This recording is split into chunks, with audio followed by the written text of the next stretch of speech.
Here's Don Farrell. He is the Trade Minister. No doubt he'll speak to some of this today. The microphones tend to be the shortest man in the room. Thank you, Claire, for that very kind introduction, and thank you, Michelle and Anthony, for those kind words. Can I congratulate you, Anthony, on supporting this event today? I actually see my job as Australia's Trade Minister as pushing companies out the door to be more ambitious and look to overseas markets. And I don't think there's been a company other than News Corp that's been more successful at doing that. And it's fantastic to see the success that you've brought to your own business, but to this country and to all of your employees. So congratulations on that terrific effort. I used to like the Formula One when it was in Adelaide. But there we go. Look, it's great to speak with you today, and what a time to be the Australian Trade Minister. Thank you, Quentin, for your contribution, and it's a wonderful story, and I wish you all the best into the future and your family. And of course, I pay my respects to the traditional owners and the elders past, present, and like you, Quentin, emerging. And I'm very pleased to be a member of the Albanese Labor government. When Anthony gave me this job 3 years ago, I didn't realise that this would be the best job that I've ever had in my life. And it gives me an opportunity to obviously speak with you today and deal with some of the really important economic issues that confront us right now, and to look at some solutions to those problems. Our exporters are essential to our economy because they deliver higher paying jobs and better bottom lines. And trade, of course, is a great enabler, and it builds ties between countries. But it's not been an easy time to be trading. And many of you in this room have faced challenges in recent years. As it is often the case with Australia, the toughest of challenges bring out the best of our character. And Australian producers and farmers are the most resilient and adaptable in the world. I've got a little vineyard in the Clare Valley of South Australia. Last couple of years, I watched my neighbours on either side leave their Shiraz grapes on the vines. They've picked them this year.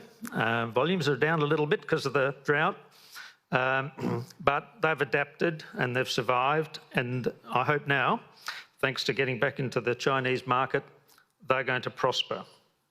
And of course, we have some of the very best farmers with the highest agricultural productivity on earth. And most importantly, and this is one of the reasons I think, Anthony, we've been so successful in doubling that trade that you talked about. We have absolutely the best produce in the world. I was in Fremantle yesterday. Our trade with China in crayfish, the last of the impediments to be removed. We've doubled the highest ever amount of crayfish that we've ever sent into China. And like every product that we've got back into China in recent years, we're now selling more of it than we were before the impediments were introduced. Huge volumes. Our food is clean, it's nutritious, and it's enjoyed by millions of Australian families and billions of people in our region and beyond. While we produce enough food to feed more than twice our population, we're exposed to the global supply and demand pressures, climate change, and other risks. Global uncertainty also continues to drive food price volatility, and this uncertainty will continue into the years ahead. President Trump has made it clear that he wants to do things differently. He's determined to implement an America First agenda, even if it impacts on trusted trading partners like Australia along the way. And we saw this last week's unjustified removal of Australia's exemptions on steel and aluminium tariffs. This was completely unprovoked and unwarranted. Our government had worked tirelessly to secure an exemption, but it didn't matter which country, which leader or which minister was making their case. No one, absolutely no one, secured an exemption, not a single country. Fortunately for us, Australian steel and aluminium exports to the US make up less than 0.2% of our total exports, so a very low figure. And the US will continue to buy our steel and aluminium, even if it means higher prices for their consumers and businesses. And I was talking with Anthony earlier today. He's going to build more factories in the United States. It's going to have an impact on his bottom line. But we haven't given up securing an exemption, and we'll keep talking with the Americans. I talked with them overnight. Like it did last time, it's going to take some time to get these issues resolved. But our government, and myself in particular, will employ a calm, considered diplomacy to resolve all of our trade issues with the United States. And most importantly, we'll always act in Australia's national interest. I'd like to thank the Farmers Federation, including David and his team. Is David here today? No? No?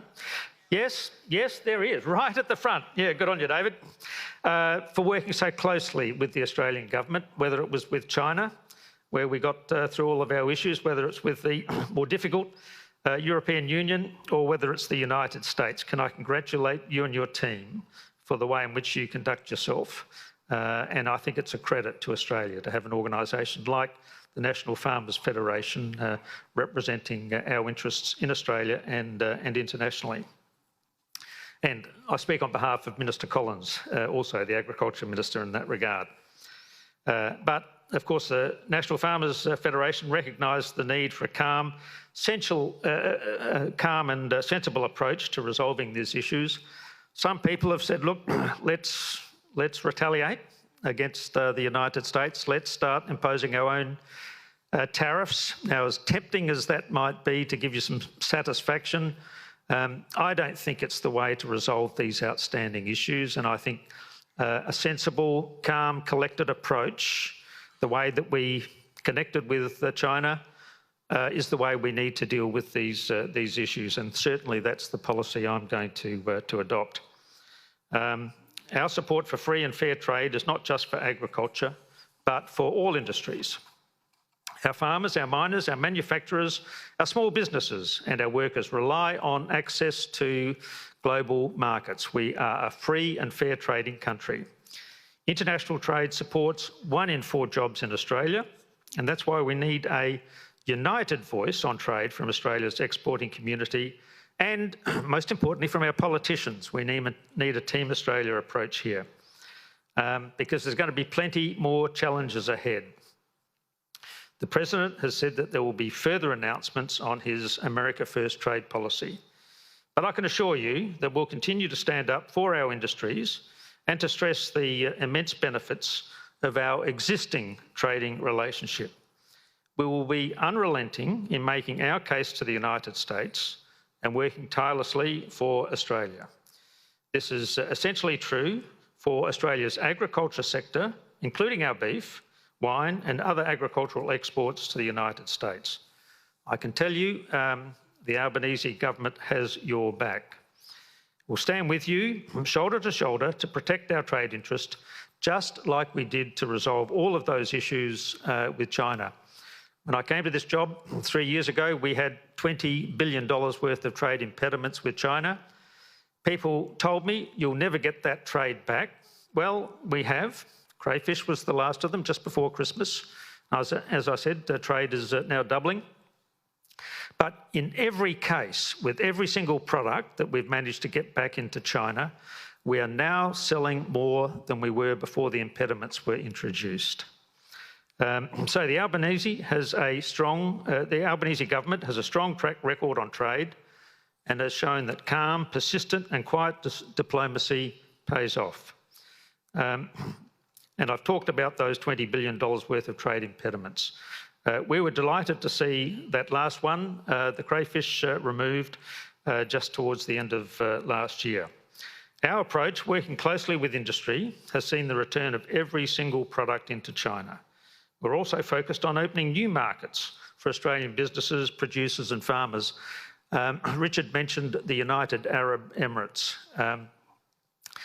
Think of the United Arab Emirates as the Woolies warehouse of the Middle East. If you can get your products into the United Arab Emirates, and all of our products are going to be going in there tariff-free. Don't tell Donald Trump. All of our products are going to be going into the United Arab Emirates, and that enables us to connect with all of those Middle Eastern countries that surround it. Of course, since coming to government, we've delivered 189 market access achievements for Australian agricultural exporters. We're also working hard to realise the benefits from existing and new free trade agreements. We've implemented a new trade deal with India, and we're close to, let me tell you, we're very close to another trade deal with India to expand and upgrade our agreement.